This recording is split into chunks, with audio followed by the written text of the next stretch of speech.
On the night of June 14th, 47 American Tomahawk cruise missiles tore through the sky above the Persian Gulf, and every government on Earth held its breath, because what came next would determine whether 20% of the world's oil supply would vanish from the global market by morning. It started, as most wars do, with a lie nobody could prove. For 3 months, a fragile ceasefire had been holding in the Strait of Hormuz. Not peace, nobody called it peace. It was more like two men standing in a room, each holding a loaded weapon, each pretending to look at the floor. The framework had been brokered quietly through Omani intermediaries back in March, with both Washington and Tehran agreeing to suspend provocative naval maneuvers within 12 nautical miles of the strait's shipping lanes. Commercial tankers were moving again. Oil markets had calmed. The price per barrel had dropped to $74, and analysts in New York and London were cautiously calling it a diplomatic win. Then something happened on the night of June 11th that nobody fully agrees on to this day. American surveillance assets. A combination of MQ-4C Triton drones flying at 60,000 feet and signals intelligence from the guided missile destroyer USS Gravely detected what US Navy analysts described as Iranian Revolutionary Guard Corps fast boats laying what appeared to be moored contact mines near the northern shipping channel. The Iranians denied it. Tehran called it a fabrication, released satellite imagery showing their patrol boats conducting routine inspection operations, and accused Washington of manufacturing a pretext. But within 48 hours, the National Security Council had convened in the White House Situation Room, and the president's language had shifted from diplomatic to declaratory. Iran has violated the terms of the Hormuz Agreement, the statement read. The United States will not allow the free flow of commerce to be held hostage. What would you have done in that moment? With contested intelligence, a hair-trigger fleet, and 20% of the world's oil sitting behind that narrow strip of water, would you have believed the satellite images, or would you have waited? No one waited. At 11:47 p.m. local time on June 14th, the USS Arleigh Burke, operating 210 nautical miles southwest of Bandar Abbas, opened its Mark 41 vertical launch system and put 22 Tomahawks in the air. Simultaneously, the USS Donald Cook and USS Roosevelt each contributed 12 and 13 missiles respectively. In the Combat Information Center of each destroyer, officers watched targeting data scroll across screens as the missiles hit their cruise altitudes and turned northeast, terrain following at 550 miles per hour, inbound for a 2-hour transit across the Gulf of Oman and into Iranian territorial airspace. On the flight deck of the USS Gerald R. Ford, stationed 320 nautical miles southeast of the Strait of Hormuz, flight operations were already underway. 8 F/A-18E Super Hornets from Strike Fighter Squadron V FA-31 launched in 4-minute intervals, each carrying a combination of JDAM precision bombs and AGM-154 joint standoff weapons. The night deck of a carrier at war is unlike anything else. Jet exhaust, the shriek of catapults, deck crews moving with that specific controlled chaos that looks random until you realize every single person knows exactly where to be. Within 40 minutes, 8 jets were feet dry over Iranian airspace. The primary targets were 3 installations: the Iranian naval base at Bandar Abbas, the Bushehr missile compound 400 kilometers to the northwest, and a cluster of Shahab-3 ballistic missile launch sites in the Zagros mountain foothills near Kerman. The intelligence community had rated those Shahab-3 sites as the most immediate threat to American surface ships. Each launcher was capable of putting a 750-kilogram warhead on a moving ship from 1,300 kilometers away, and the Iranians had been seen fueling them 36 hours before the strike order was given. At Bandar Abbas, the first Tomahawks hit the fuel depot and the submarine pens at 1:53 a.m. 3 of Iran's Kilo-class submarines were confirmed in port. 2 were destroyed at the pier. The third had sortied 6 hours earlier, and that would matter later. The Bushehr compound took 8 direct hits in under 4 minutes. Iranian state media went dark, but the Shahab-3 sites near Kerman. 2 of the 5 targeted launchers had been moved in the hours before the strike. The Iranians had anticipated something, and those 2 mobile launchers were already repositioning toward the coast. The Iranian response was not chaotic. That was the first thing that surprised American commanders. It was coordinated, it was pre-planned, and it came in 3 distinct waves. Wave 1 launched at 3:20 a.m. 47 Shahd 136 loitering munitions, the same Iranian kamikaze drones that had been used extensively in Ukraine, lifted off from dispersed launch sites on the Iranian coast. They flew low, below 500 feet, using terrain masking along the coastline, and they came in a staggered spread designed to overwhelm point defense systems by attacking from multiple vectors simultaneously. The USS Carney, operating at the northern edge of the American formation, detected the swarm at 14 nautical miles and began firing its 20mm Phalanx CIWS. The Phalanx is a remarkable machine. It fires 4,500 rounds per minute and can engage multiple targets automatically, but it has a hard magazine limit, and 47 incoming drones is exactly the kind of saturation scenario it was not designed to handle alone. The Carney took 2 drone hits. The first struck the port side amidships, killing 6 sailors and starting a fire in an equipment bay. The second hit the fantail and disabled the ship's helicopter landing deck. The Carney was still combat capable, but she was bleeding fuel and smoke into the pre-dawn sky, and every ship in the formation knew it. Wave 2 came 18 minutes later. 8 Fateh 110 short-range ballistic missiles fired from mobile launchers on the Iranian coast. These were not the mobile Shahab 3s, these were the weapons the Iranians use for precision maritime strikes. They came in steep ballistic arcs, and the SM-3 interceptors from the USS Roosevelt knocked out 5 of them. 3 got through. 1 impacted 200 meters short of the ford and detonated on the water surface. 1 hit the destroyer USS Nitsa amidships with a direct penetrating strike. The Nitsa listed immediately. Damage control teams fought for 20 minutes to save her. They did not succeed. At 4:11 a.m., the commanding officer of the USS Nitsa gave the order to abandon ship. 23 sailors were killed. 197 were rescued. The Nitsa sank in 38 minutes. That number, 23 American dead from a single ship on a single morning, hit the Pentagon like a physical blow. The Situation Room went silent for 4 seconds when the flash message arrived. 4 seconds is a long time in a room like that. Wave 3 was different. Wave 3 was underwater. The Iranian submarine that had sorted from Bandar Abbas 6 hours before the American strike, a Ghadir-class midget submarine, 120 tons displacement, crewed by 18 men, had been waiting. The Ghadir is a coastal submarine, slow, noisy by modern standards, and normally no match for American ASW assets. But in the shallow, cluttered acoustic environment of the Persian Gulf and Gulf of Oman, shallow water sonar is genuinely difficult. The background noise from commercial shipping, from the hard rock bottom, from the temperature layers, it creates acoustic clutter that can hide a patient, slow-moving submarine if the crew knows what they are doing. This crew knew what they were doing. At 4:34 a.m., 2 Iranian heavyweight torpedoes were detected in the water, running hot and straight toward the destroyer USS Mahan. The Mahan's captain had 47 seconds. He ordered full starboard rudder and maximum flank speed, and his crew deployed Nixie acoustic decoys from the stern.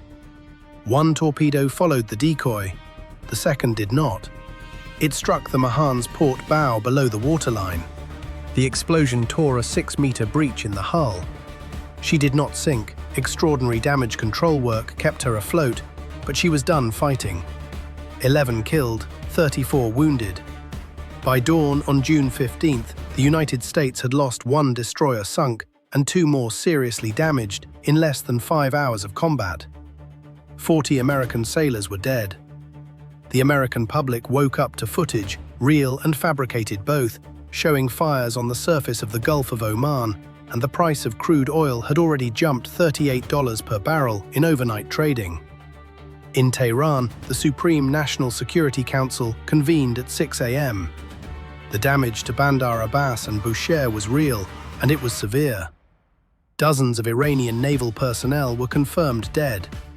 The commander of the IRGC Navy, Admiral Ali Fadavi, presented three options to Supreme Leader Khamenei: strategic withdrawal and diplomatic contact, continued asymmetric harassment, or full closure of the Strait of Hormuz. The Supreme Leader chose the third. Let the world feel what it means to threaten Iran. The strait closure began at 9:15 a.m. on June 15th. IRGC fast boats, Blade Runner-type vessels capable of 60 knots, laid additional minefields in the northern and southern shipping channels. Iranian shore-based anti-ship missile batteries, Noor missiles and Qadr missiles, were activated along both sides of the strait. Any vessel attempting to transit was given a radio warning in English, Farsi, and Arabic. The strait was closed, all navigation was suspended, and any ship proceeding would be considered a hostile act. A Greek-flagged supertanker, the MV Anemos, did not receive the broadcast in time. She was struck by a Noor missile at 10:47 a.m. while attempting to exit the strait bound for Rotterdam. She caught fire. Her crew of 24 abandoned ship. She burned for 3 days. The oil market responded the way markets respond to existential shocks. It went vertical. By 2 p.m. Eastern Time, Brent crude had crossed $147 per barrel. By 6 p.m., it was at $178. By midnight, it broke $200 for the first time in history. Gas stations in Berlin began rationing. Queues formed at fuel pumps in Tokyo. The Indian government convened an emergency cabinet session. The economic shockwave was not coming, it had already arrived. Here is the question that economists, strategists, and ordinary people were asking in those hours. Could the global economy actually survive a sustained Hormuz blockade?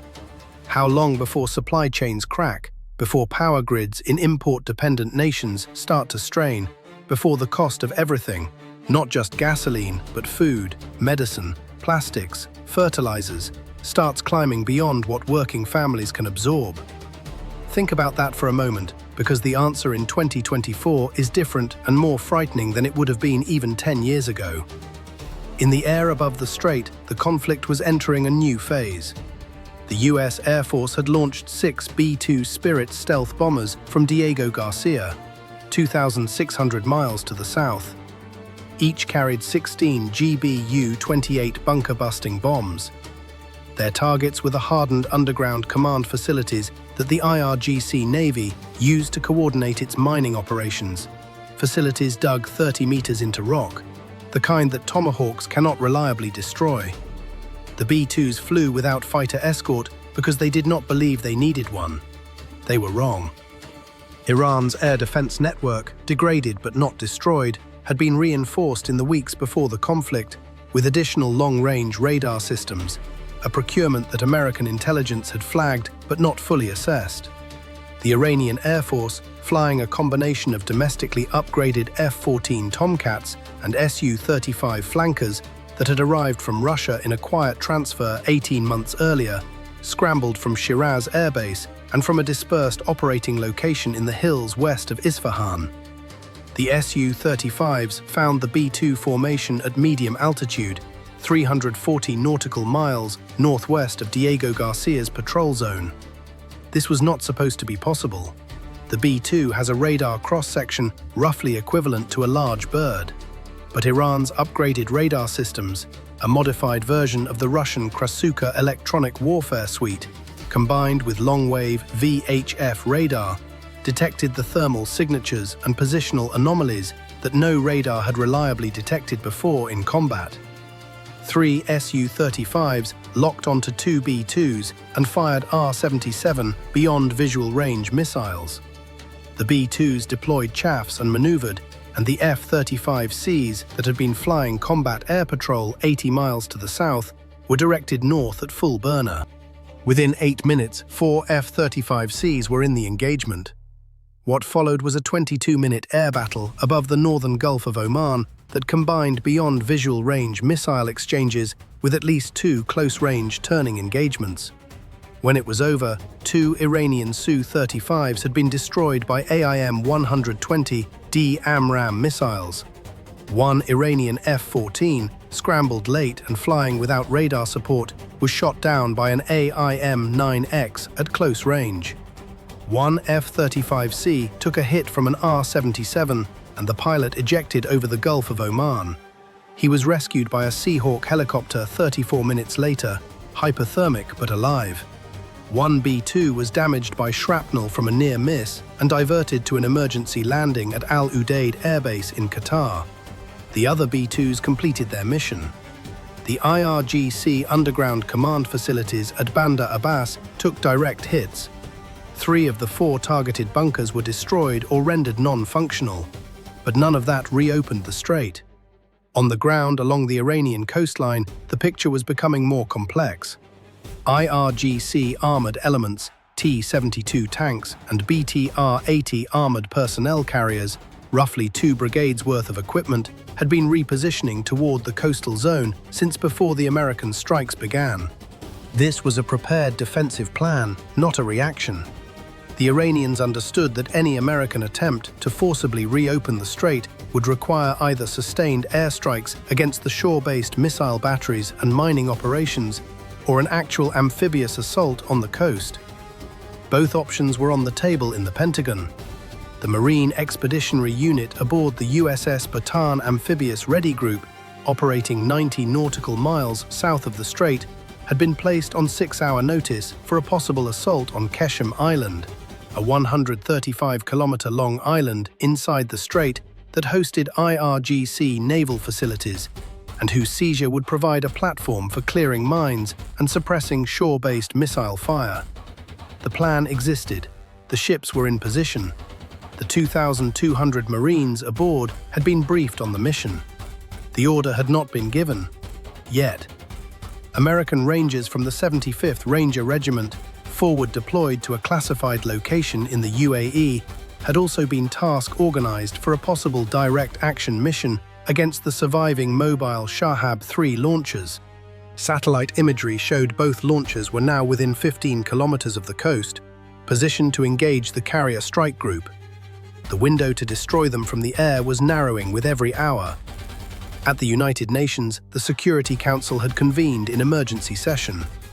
China's ambassador spoke for 11 minutes, calling for an immediate ceasefire and mediation. Russia's representative warned that the use of force in an internationally critical waterway set a precedent incompatible with the principles of a multipolar world order. And privately, Moscow's ambassador telephoned the American Secretary of State to deliver a blunter message. If American forces conducted an amphibious assault on Iranian territory, Russia would respond with military assistance to Tehran, and the nature of that assistance would not be negotiated in advance. Israel had activated its Arrow 3 and David's Sling missile defense batteries, placed its air force at 15 minutes readiness, and closed its airspace to all commercial traffic. The IDF Chief of Staff had a direct line open to CENTCOM. The stated concern was Hezbollah. The real concern was that an Iranian military in a corner would find reasons to open additional fronts. Saudi Arabia, UAE, Bahrain and Kuwait had all quietly closed their airspace to Iranian aircraft and issued urgent communications to the US Fifth Fleet offering logistics support. But none of them wanted to be publicly visible in this. The optics of Gulf Arab states openly backing an American strike campaign against Iran were electorally and socially toxic in ways that even kings and princes had to navigate carefully. Qatar, hosting Al Udeid Air Base, the forward headquarters of CENTCOM Air Operations, said nothing publicly and continued to allow American operations from its soil, a silence that communicated everything. And in Tehran, the population of Bandar Abbas, a city of 500,000 people, was evacuating. Families loaded cars and trucks and motorcycles with whatever they could carry and moved north and east, away from the coast, away from the port, away from the fires still burning in the naval district.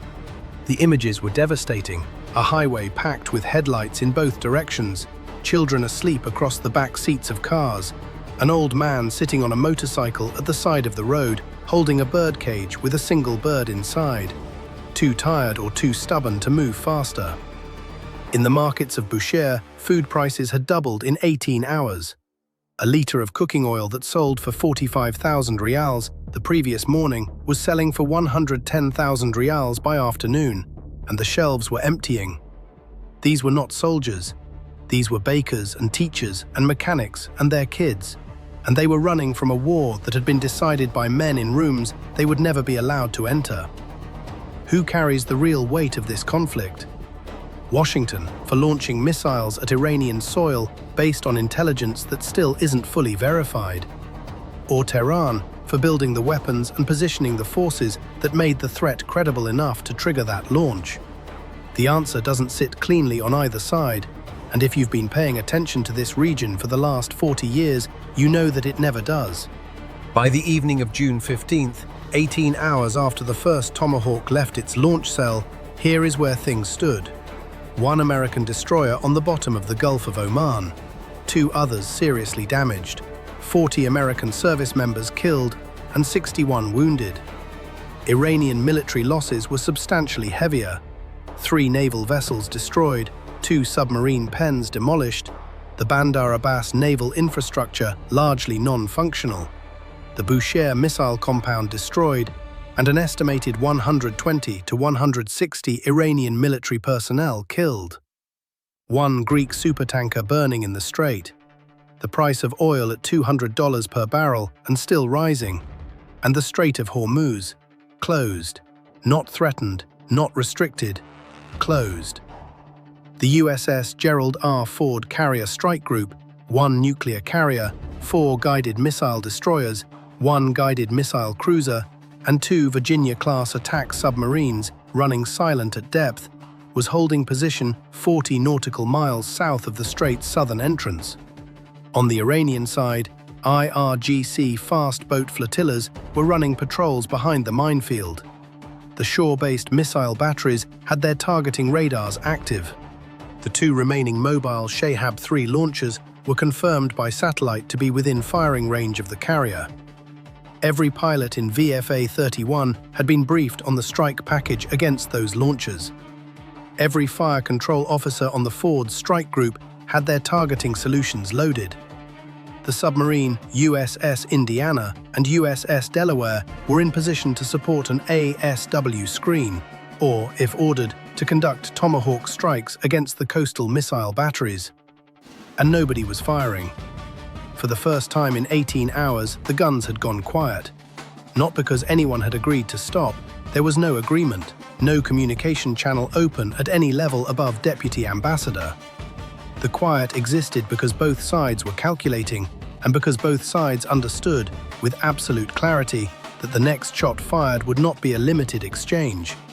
It would be the beginning of something that had no clear endpoint, no off-ramp that either government had been able to articulate in any of the frantic, secure phone calls that had crossed the Atlantic and the Pacific in the previous 12 hours.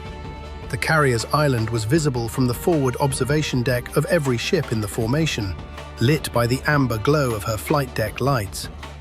Somewhere below the surface, 2 Virginia-class submarines were listening to the ocean, their crews breathing recycled air, running on nuclear power, armed with weapons that could reach Tehran. 40 nautical miles away, a Revolutionary Guard sailor was standing on the deck of a fast patrol boat, watching the horizon to the south. He had been awake for 26 hours.